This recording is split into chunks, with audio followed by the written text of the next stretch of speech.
बताओ संक्षेप की बात शुरू करता हूँ कि बड़े अद्भुत सलीके से मेरे कमरे में आकर के सिरहाने बैठती है चांदनी। साथियों नमस्कार, मैं हूं आपका दोस्त गौतम दीक्षित और आज दशहरा पावन पर्व है। बुराई पर अच्छाई की विजय का प्रतीक। आपको इस पावन पर्व की बहुत बहुत हार्दिक शुभकामनाएं। मित्रों, आज दशहरा के पावन पर्व पर चूँकि एक ऐसा दिन होता है कि जब अपने अंदर की बुराइयों का दहन करने के लिए आदमी आत्ममंथन करता है, तो इसी आत्ममंथन के क्रम में कुछ हल्के फुल्के अंदाज में मुझे गौरव दीक्षित मासूम की एक बहुत सुंदर कविता मेरे संज्ञान में आई। मैंने पढ़ी उसे, मुझे बहुत ही आनंदित करा उसने, और खुद का एनालिसिस यानी आत्म एनालिसिस करने के लिए मुझे ये एक बेहतर कविता लगी। तो प्रस्तुत है गौरव दीक्षित मासूम की ये सुंदर कविता। उसमें कहते हैं कि जितना खुद को हल करता हूँ उतना और उलझ जाता हूँ। इस प्रमेय जीवन की गायब हुई सभी उत्तरमालाएं सबने शिक्षक समझ लिया है, सबने शिक्षक समझ लिया है। अपने प्रश्न कहाँ ले जाएं, अपने प्रश्न कहाँ ले जाएं।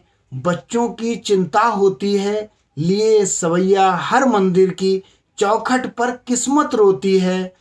अगर पाठ्यक्रम से हट जाऊं तब भी कहाँ सुलझ पाता हूँ। जितना खुद को हल करता हूँ उतना और उलझ जाता हूँ। देखिए, जीवन का एक दूसरा दृश्य प्रस्तुत है अगले पैराग्राफ में कि भिन्न भिन्न हुए हैं जब से मेरे। आदमी अपनी जिम्मेदारियों में कई हिस्सों में भिन्नित हो जाता है, फ्रैक्शंस में डिवाइड हो जाता है। तो इस विषय पर बोला गया है कि भिन्न हुए हैं जब से मेरे, हिस्से सिर्फ दशमलव आया।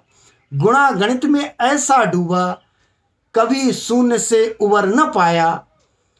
थोड़ा सरलीकृत होने को अपनाया बदमाश नियम जो। अंकगणित के सभी विद्यार्थी जानते हैं, बॉडमास रूल होता है, उसका उपयोग किया गया है इस कविता में कि थोड़ा सरलीकृत होने को अपनाया बदमाश नियम जो। थोड़ा सरलीकृत होने को अपनाया बदमाश नियम जो।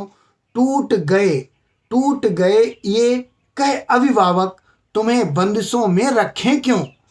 बट होता रहा गुणा में, जुड़ते जुड़ते घट जाता हूँ। जितना खुद को हल करता हूँ उतना और उलझ जाता हूँ। एक अंतिम जो इसकी पैराग्राफ है उसमें ज़िंदगी का एक अलग ही अंदाज प्रस्तुत किया गया है कि सांसों की सुर लय के आगे, हमारी जो सांसें इनहेल एक्सेल हो रही हैं, सांसों की सुर लय के आगे सुई समय की कब हारी है। एक पॉजिटिव एटीट्यूड देते हुए, सांसों की सुर लय के आगे सुई समय की कब हारी है। सांसों की आहट से पहले सुइयों की टिक टिक जारी है। इसी बीच हम कंधे कंधे बोझ उठाए मन मन भारी। इसी बीच हम कंधे कंधे बोझ उठाए मन मन भारी।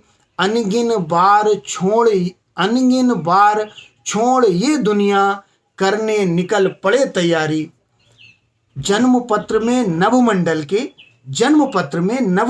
के सभी कितने ग्रह लाता हूँ। जन्म पत्र में नवमंडल के जाने कितने ग्रह लाता हूँ। पुनर्जन्म में बार बार क्यों पृथ्वी का चक्कर खाता हूँ।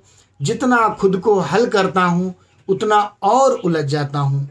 मित्रों, एक छोटी सी कविता है जिंदगी के विभिन्न आयामों में खुद की एक सीमाओं को प्रदर्शित करते हुए कि हम अपने आप को कितना सरलीकृत करने के लिए करते हैं, लेकिन कई बार हम इतने भागों में बटे हुए होते हैं कि हम किसी नतीजे पर नहीं पहुंच पाते और जीवन अपनी निर्बाध गति से चलता रहता है।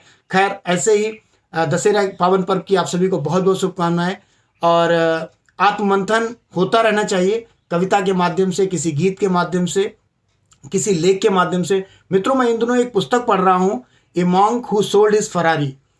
ये इतनी सुंदर किताब है। जैसे ही अभी मैंने ये 1/3 किताब पढ़ ली है, मैं इस किताब को पढ़ने के बाद इसका रिव्यू करूंगा और इस monk who sold his Ferrari का रिव्यू हमारे अगले अंक में आप तक ज़रूर पहुंचेगा।